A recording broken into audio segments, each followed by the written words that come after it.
After roughly 4 days, the flood water in Maiduguri, the capital of Borno State, is receding, but has left in its wake a huge havoc.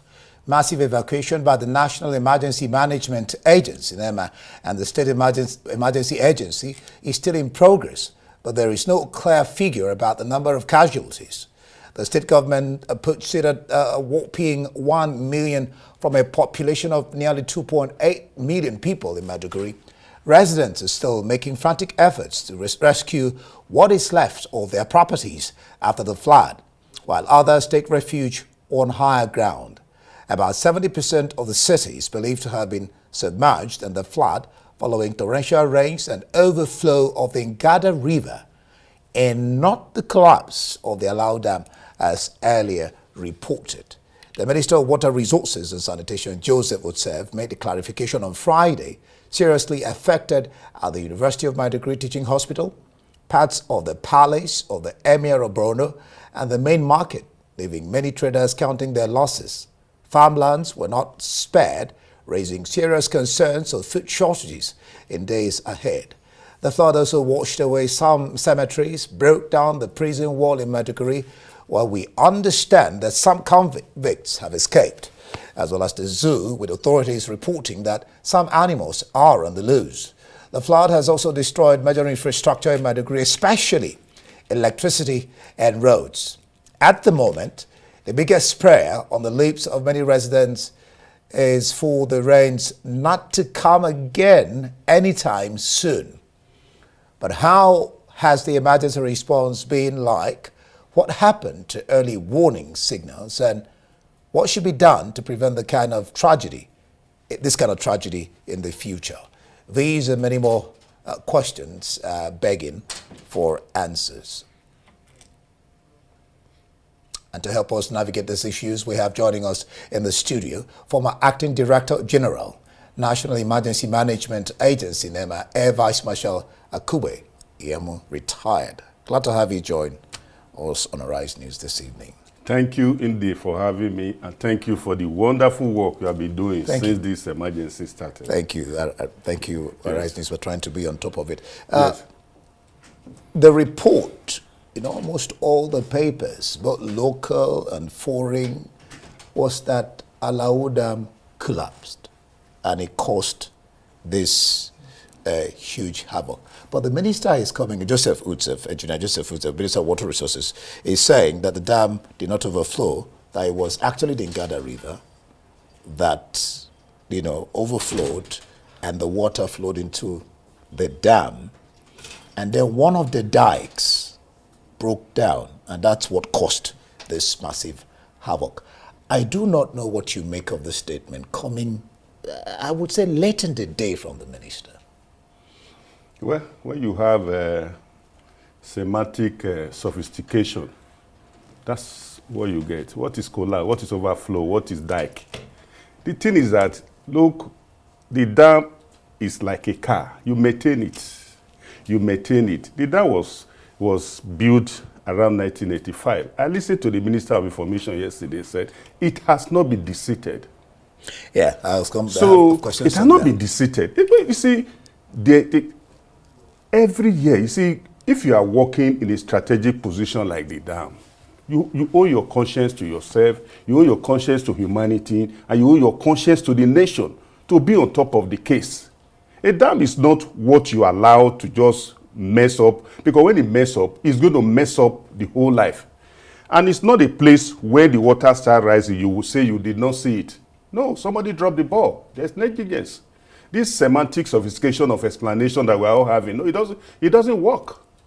It doesn't work. Yeah, because the minister said we didn't envisage, these are his words, that the water level this year will be of this magnitude. And I've been taught to, how is it said, prepare, have more than you need, even though you may not need all that you have. That statement, do you agree with the minister that didn't envisage that? Honestly, I don't agree. I don't agree. Because as the Minister of Water Resources and Sanitation or whatever, the climatic condition was very indicative that I'm going to be very reckless this year. At the beginning of the year, I started warning from January that, look, in January, the El Nino came. February, it was there. I said, El Nino was staying longer than necessary. What does El Nino do? It brings the snow. And the snow does not exist in a vacuum. It's going to find itself into the water. In March, El Nino came. What does El Nino do? It brings the heat. And it's going to, when you have heat, you are going to have temperature, and you are going to have pressurizing the water, and the water is going to rise. In April, El Nino was there. Then, you see, the ocean started rising. It rose 4 inches in 2 years, with the threat of also rising further. In May, the same thing. The El Nino was now staying longer than necessary. And in June, that was the beginning. June 1st was the beginning of the storm season.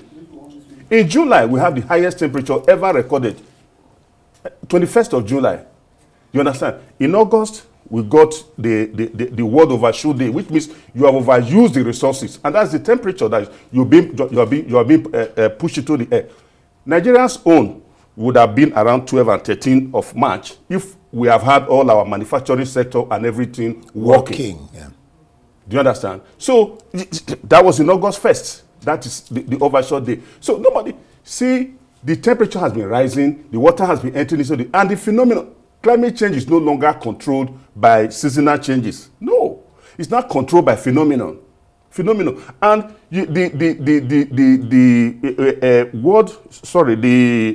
NIMET have now equated prediction with preparation.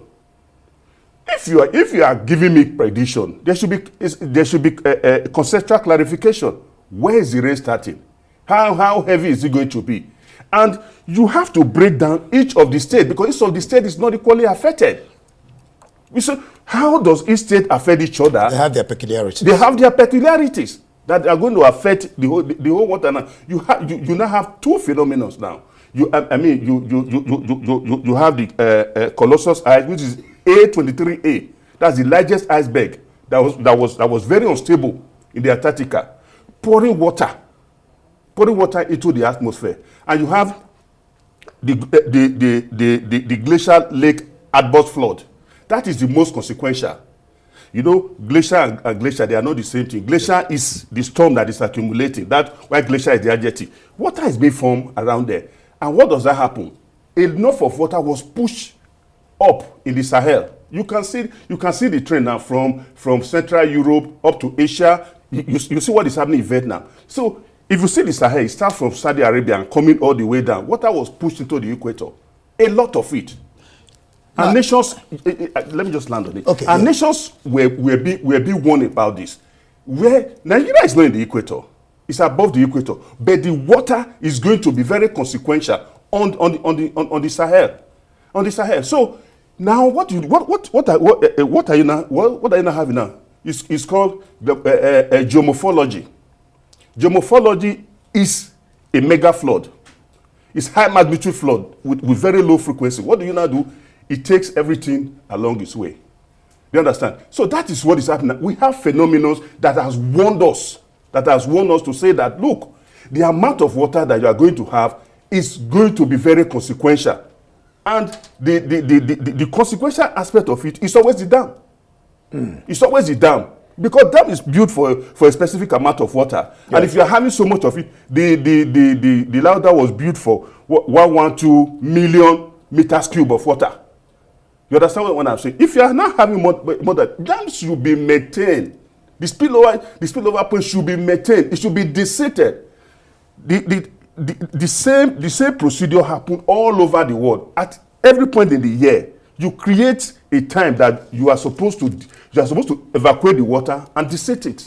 Yeah, was that done? We'll talk about the silting. Yes. But you mentioned climate change. Let's discuss that on the continental front, I mean in Africa. Yes. 5% of Africa's GDP is lost every year as Africa bears a heavier burden of this climate change than the rest of the world. Yes. Is Africa doing enough about this weather phenomenon? I mean, we're talking about climate change and the phenomenon. Is Africa, nay Nigeria, doing enough about this weather phenomenon, seeing that we're carrying the heavier burden? You see, and what should Africa be doing, or what should Nigeria be doing? Yes, yes. You see, in Africa, the challenge now is so much. You're having an economic challenge, multi-dimensional economic challenge. So how will you now look for money to go and do multi-dimensional natural disaster?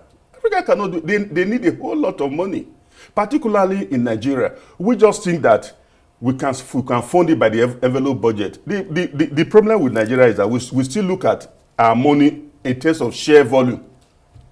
That's why we always feel we are rich. You will look at it in terms of absolute volume. You say, how should we look at it? You should look at it in terms of the real value. What it can solve. What it can solve. What the problem it can solve. Okay, if you say now you are giving 3 billion. 3 billion can only buy 30,000 bags of rice. And with 1 million displaced, what 30,000 bags of rice are going to do? Because that's what the vice president said the government is dropping for the states. For now, you see, Africa need to plug in. There is no event that is done in the world that climate change is not mentioned. That is not mentioned because it is now affecting the central bank and the economies of nations. You cannot plan without putting climate change into it. You cannot plan without getting disclosures because foreign investors will not come if you don't have disclosures. We have to give disclosures. Foreign investors will not come if you don't have stress tests. Stress tests of the areas that you are going to do. Foreign investors will not come if they don't have the information. Because if you invest somewhere like Maiduguri now and the whole thing is washed out, what are you going to do? What are you going to do? And you see, because we don't have enough fund to deal with it, we have to have a very robust insurance scheme, agricultural insurance scheme. Because most, you see, we're already having, now I think I was reading in the This Day newspaper on Sunday that we are the first nation that is challenged by food insecurity. Yeah. Food insecurity. If you have that, you are supposed to have more hands in the farm. Like Maiduguri now, it's a tomato base. It's a tomato base. So if you're already constrained by 51% of your GDP in borrowing, how are you going to get money to fund climate? So the former president went and said, look, he signed the Climate Change Act on November 21st, 2021, to say that nationally determined contribution carbon, I am going to do 20%, but I will need external help to be able to do 40%. But there are things that are laid down that you must do. They are funds. We just think that, okay, anything that we throw money at it. No, we will not throw money at it. Let me tell you, our Sahara Desert, that's where the phosphorus that is fueling the forest in the Brazil is there. And that is a source of us to move closer to the United Nations and get food from it. We still have 4% of the untouched forest in the world. 4%. 4%. And we have the largest deposit of lithium, worth 1 trillion. And this is what the world is looking for renewable energy. So if you say we just produce less than 1% of carbon, but you see the consequences now. While we are looking at that, we should be looking at Abuja. Because the flood, we're having a inverse geomorphology now. Yeah. Instead of starting from the coast, it's starting from the Sahel. We should be looking at Abuja. Abuja Dam was constructed in 1990. It is 120 million meters cube water. All right. Now, has it been deseated? Let's talk about the dam a little bit before we come back to talking about the rescue attempt or rescue efforts of NEMA and the rest of them. Elias Adeojo, he's the manager of Water Corporation. He says that government should take the safety of dams seriously by engaging in daily and periodic maintenance to prevent this kind of collapses. Well, the government says it's not collapse, it's overflow or flood. So he talked about desilting to be done every 10 years as well as integrity test. What do you make of that? Because you've been talking about desilting. Absolutely, I agree with him. You see, like the dam in Abuja now is untreated water. When you say you don't have treated, it comes with mud, it comes with everything. Over the years, it's going to deposit everything. You see, what you are having when you have silting is a relative value. The absolute value, where the silting has already covered, you are just having the value on top. If you don't desilt, when you construct a dam, ideally, some dam, you just come, the water flow away and just go to the spillway and go. Other time, it is held at a very high kinetic energy and flowing into the dam. And that's the danger. That's the like of Lado Dam and all. That is capable of destroying the dam. And when you construct a dam, you are supposed to have a spare. In case of breaches like this, you pump water to the spare. You understand what I'm saying? And more also, the servicing is international. What do you call it? Process to service it. Well, every 10 years, with the way climate change is now, 10 years, I think it's a longer period. It should be maybe 5 years. Clean it up, and it doesn't hurt. It doesn't do anything, right, but you save the people when you do that. Let's talk about the response time of organizations like NEMA. NEMA says it's rescued about 3,680 trapped in their homes, 14 camps for about 2 million people affected. Discuss the response time and what more could be done, because this was quite huge. Maybe, I mean, it got beyond them. I mean, the entire 70% of the entire Maiduguri, then it went to local governments. You see, response is a product of preparation. You know, if you are going to write an exam and you read very well, the exam is going to be a walkover. NIMET is doing its job by churning out predictions. When they make predictions, the next thing is for NISA to manage the water. Do we take those predictions seriously? Well, we are supposed to take it seriously, because if you see what is happening across the world, I mean, you should be very serious about it. When I was in NEMA, the DG then, Mihaja, very, very pragmatic man, wanted to buy floating bridge there. The cost of the bridge was just 3 billion. 3 billion. That's how we did and never got that bridge. If that bridge was available now, you see, most of the problem would have been solved. You saw in Vietnam, in Philippines, that Hurricane Yaji. You saw how Vietnamese, they are moving 200 people from one place to the other. They move people. Using the floating bridge? No. Using facilities like speedboats, everything. You know, these are the things that we should have. Then, when NISA is supposed to manage the water, to say, look, you have to evacuate. They don't tell you, please evacuate. It's not advisory. It's mandatory. You move. You must move out of that place. After that, it comes to NEMA. If these two don't do their job, you cannot expect NEMA to do magic. But this question of moving, yes, if people don't have, shouldn't we have particular places beforehand that when such things occur, people can be moved there? Because this question of moving, how do you move? That's where I was coming to. You see, IDP camps is a prepared, functional place. That is why I always say that a disaster management plan should be a developmental plan, not ad hoc. Yeah. So, to get this thing done, we have to rescue our national disaster response plan and modify it in line with the current reality of climate change. IDP camps is well developed. Because disease is very, very consequential now. You are going to have intestinal disease, you are going to have cholera, you are going to have malaria, you are going to have dengue fever. And again, too, the animals were washed into the street. Pathogens are going to go into the water. Yeah. So what are you going to have? We might be preparing for a new disease, zoonotic disease. So IDP camp in Nigeria is just a place you just create. Let's keep them there. IDP camp is supposed to be transit. For this challenge that is coming, we keep you here.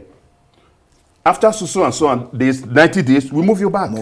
But if you enter IDP camp in Nigeria, you are done. You are there. It's like permanent. It's permanent because it goes into the line budget. every year. We have less time. Yes. Let's tackle these two issues, briefly. Yes. Farmers harvesting crops severely affected, bans washed away, another blow, you would say, to food insecurity. And then on security, more than 200, the report is that more than 200 inmates on Nigeria Correctional Center in Maiduguri escaped after part of the facility of Alauda collapsed. You want to discuss this too? Well, for the inmates, I don't have any information on that. But for the IDPs, you remember that I think about 102 IDPs are still, they were kidnapped, and they are from Gamburu.